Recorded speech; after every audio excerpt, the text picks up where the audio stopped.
warahmatullahi wabarakatuh. Kami di sini ingin mempresentasikan tentang sejarah yang berjudul konsep manusia pada zaman prasejarah. Kami di sini dari kelas B SMA Negeri Pulang.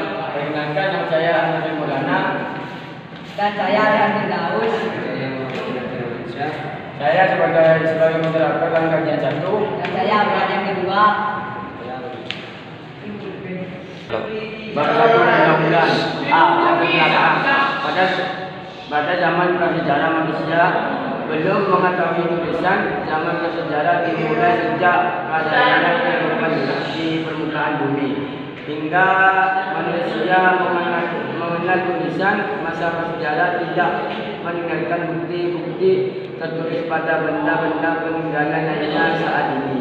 Namun zaman prasejarah terbagi ke dalam beberapa periode, dan salah satunya adalah zaman Mesozoikum yang berlangsung selama 140 juta tahun yang lalu, ditandai dengan munculnya reptilisasi, Brachiosaurus, dinosaurus, dan Tyrannosaurus serta sejenis lain. Burung dan hewannya menyusul yang kita disebutkan menurut kualitas sejarah saat ini. Maka dari itu kita harus mengenai konsep manusia pada zaman prasejarah. B. Masalah. Berdasarkan latar belakang masalah di atas dapat dirumuskan masalah sebagai berikut. 1. Apa mengenai zaman prasejarah? 2. Apa itu konsep manusia pada zaman prasejarah? 3. Manusia apa seperti apa manusia bertahan hidup pada zaman prasejarah? C. Tujuan penelitian. Pastinya dibuat makalah ini untuk menambah wawasan kita terhadap pelajaran sejarah yang terkandung dalam suatu objek peninggalan masa lalu, dan agar kita mengetahui konsep manusia dalam zaman prasejarah. Bab 2. Pembahasan. A.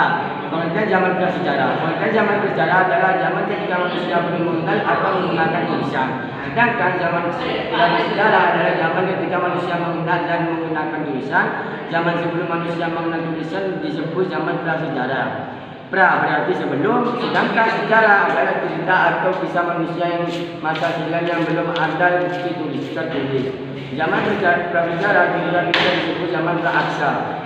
Pra artinya tulisan dan aksara artinya tulisan. Juga dikenal zaman nirleka, tidak leka tulisan. Jika nirleka adalah zaman tanpa tulisan, prasejarah atau nirleka tidak ada leka tulisan adalah istilah yang digunakan untuk merujuk kepada masa di mana catatan sejarah yang tertulis belum tersedia. Zaman prasejarah dapat dikatakan bermula pada saat pembentukan alam semesta. Namun umumnya digunakan untuk mengacu kepada masa di mana terdapat kehidupan di muka bumi, di mana manusia mulai hidup. Batas antara zaman prasejarah dengan zaman sejarah adalah mulai dari adanya tulisan. Hal ini menimbulkan suatu pengertian bahwa prasejarah adalah zaman sebelum ditemukan tulisan, sedangkan sejarah adalah zaman setelah adanya tulisan. Berakhirnya zaman prasejarah atau dimulai zaman prasejarah untuk setiap bangsa dimulai tidak sama tergantung dari perbedaan bahasa tersebut. Salah satu contoh yaitu bangsa Mesir sekitar tahun 4000 SM masyarakat sudah mengenal tulisan. Sedangkan pada saat itu bangsa Mesir sudah memasuki zaman prasejarah. Zaman prasejarah di Indonesia diperkirakan berakhir pada masa berdirinya kerajaan Kutai sekitar abad ke-5. Demikian dengan adanya prasasti yang berbentuk kubah yang ditemukan di tepi sungai Mahakam, Kalimantan Timur baru memasuki era sejarah. Setelah manusia mengenal tulisan, mereka dapat mempelajari kehidupan mereka karena mereka meninggalkan tulisan-tulisan pada batu, kayu, kulit, hewan, dan benda lainnya. Bangsa Mesir dan Sumeria telah mengakhiri zaman prasejarah sejak 4000 tahun sebelum Masehi. Bangsa India dilepas sungai Indus telah mengenal tulisan sekitar 3000 tahun sebelum Masehi. Sedangkan bangsa Indonesia mengenal tulisan sekitar awal abad ke-5 Masehi, tetapi banyak suku di pendalaman yang baru mengenal tulisan pada abad ke-20. Karena tidak terdapat peninggalan dengan tulisan dari zaman prasejarah, keterangan mengenai zaman ini diperoleh melalui bidang seperti paleontologi, astronomi, geologi, biologi, antropologi, arkeologi. Dalam artinya bahwa bukti-bukti prasejarah hanya didapat dari barang-barang dan tulang-tulang di daerah penganiayaan situs sejarah. Para ahli geologi menunjukkan periode perkembangan mendadak alam atas zaman-zaman sebagai berikut. Zaman Archaeum. Zaman Archaeum yaitu zaman kedua yang berlangsung kira-kira 2.500 juta tahun. Zaman ini belum ada kehidupan karena kulit bumi masih panas sekali. Zaman Paleozoikum yaitu zaman kedua yang berlangsung kira-kira 340 juta tahun. Zaman ini sudah ada kehidupan, yakni dimulai adanya binatang yang kecil yang tidak bertulang belakang, jenis ikan, amfibi dan reptil. Zaman Mesozoikum. Zaman Mesozoikum yaitu zaman hidup perkembangan yang berlangsung kira-kira 140 juta tahun. Zaman ini ditandai dengan munculnya jenis reptil raksasa seperti dinosaurus dalam kurung panjangnya 12 dan Astratasaurus dalam kurung panjangnya 300 meter. Selain itu jenis burung dan binatang manusia pun telah berkembang. Zaman Neozoikum atau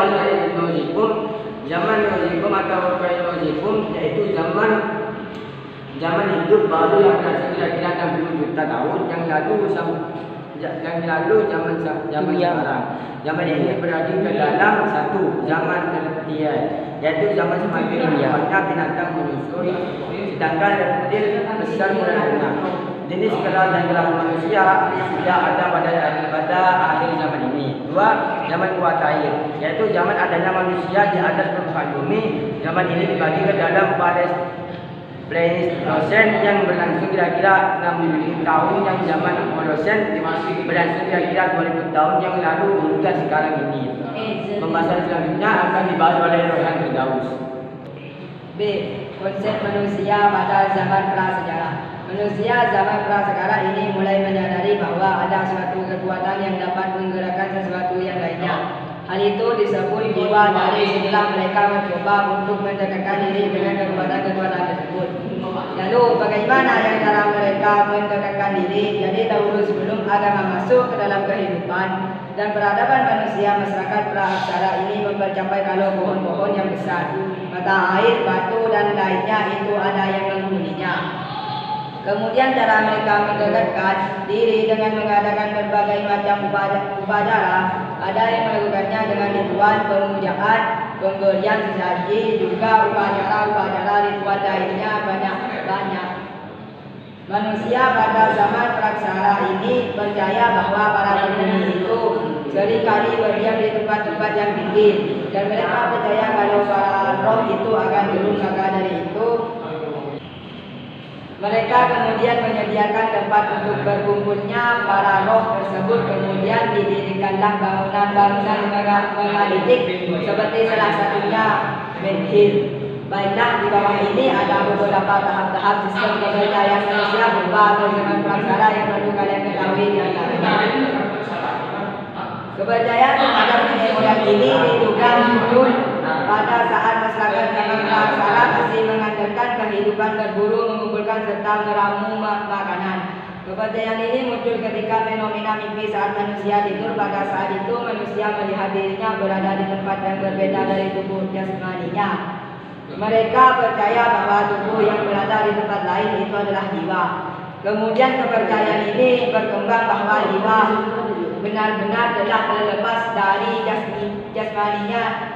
Jiwa yang terlepas itu dianggap dapat berbuat sesuai kehendaknya. Berdasarkan hal tersebut, setiap ada pemimpin yang mati roh atau jiwanya akan sangat dihormati dan dipuja-puja. Animisme adalah tahap kelanjutan dari kepercayaan terhadap roh nenek moyang. Mereka mulai memahami sebab-sebab gejala alam yang terjadi setelah mengetahui fenomena sebab gejala alam yang terjadi. Mereka kemudian mencari pemecahan masalah atas fenomena tersebut. Atas dasar perkembangan berpikirnya itu, manusia purba menganggapnya penyebab terjadinya fenomena tersebut adalah roh sebagai penentu dan pengatur alam semesta agar manusia purba itu dapat beraktivitas dengan tenang dan aman. Mereka melakukan ritual pembacaan doa, pemberian saji, bahkan korban. Dinamisme adalah kepercayaan bahwa segala sesuatu mempunyai tenaga atau kekuatan yang dapat memengaruhi keberhasilan atau kegagalan usaha manusia dalam mempertahankan hidup. Mereka percaya terhadap kekuatan gaib dan kekuatan itu dapat menolong mereka. Kekuatan gaib itu terdapat di dalam benda seperti keris, patung, gunung, pohon besar dan lain-lain. Untuk mendapatkan pertolongan kekuatan gaib tersebut, mereka melakukan upacara pemberian sesaji atau ritual lainnya. Totemisme adalah kepercayaan bahwa hewan tertentu dianggap suci dan dipuja karena memiliki kekuatan supranatural. Hewan yang dianggap suci antara lain sapi, ular, dan harimau. C. Cara bertahan hidup para prasejarah. Pada zaman praaksara, manusia purba punya cara bertahan hidup dengan mengumpulkan makanan dan meramu disebut dengan istilah food gathering. Selain itu, dengan cara berburu, makanan yang dikumpulkan meliputi ubi, sayur-sayuran, dan buah-buahan yang tersedia di alam. Masyarakat zaman batu tua yang melakukan food gathering hidup berpindah-pindah. Mereka mencari tempat tinggal yang dihuni banyak binatang buruan dan daerah yang subur serta banyak tersedia makanan. Makanan yang dicari yaitu seperti umbi-umbian, biji-bijian, daun-daunan, atau kayu-kayuan. Masyarakat zaman Paleolitikum sudah pandai menggunakan alat dari penemuan peninggalan zaman batu tua.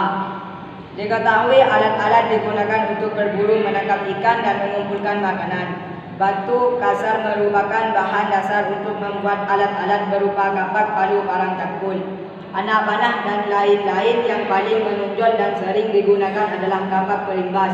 Kapak perimbas adalah kapak serbaguna yang dapat dipakai untuk memotong, memukul, atau mencakul.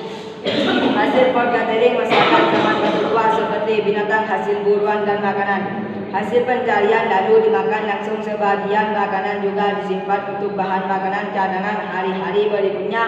Di sekitar tinggal mereka, masyarakat zaman batu tua tinggal di atas pohon atau di gua. Museum Manusia Purba di Indonesia ini 5 faktanya. Peradaban masyarakat yang sederhana di zaman batu tua atau zaman Paleolitikum mulai berubah. Di zaman Mesolitikum pada zaman batu tengah ini, masyarakat mulai bermukim dan memahami ladang dengan tumbuhan yang dapat dimakan. Jadi pada zaman praksara, cara hidup dengan mengumpulkan makanan disebut dengan istilah food gathering. Kesimpulan bertiga. Kesimpulan berdasarkan hasil penelitian dari dan pembahasan, maka diperoleh kesimpulan sebagai berikut.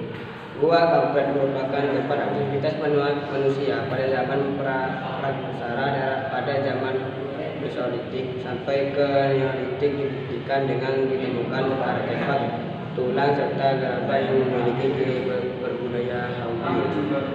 Mengingat pada zaman praksara manusia sering bertempat di gua-gua di pinggir pantai serta di berpindah-pindah. Gua kampret tergolong pada periode masa Mesolitik sampai ke masa Neolitik.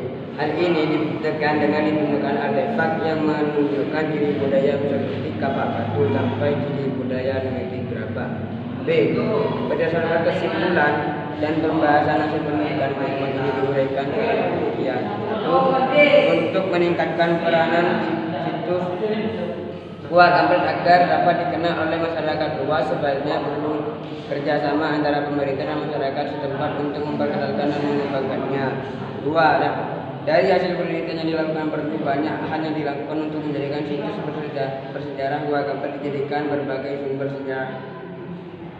Mengingat kondisi di dalam gua tersebut tidak terawat serta jalan menuju ke situs gua Gampel mencapai 25 menit dan kondisi jalan menuju gua Gampel untuk masuk ke dalam juga sangat sulit. Maka dalam hal ini untuk melestarikan situs gua Gampel tersebut tidak dapat dilakukan seorang saja. Sekian presentasi dari kami. Wassalamualaikum warahmatullahi wabarakatuh.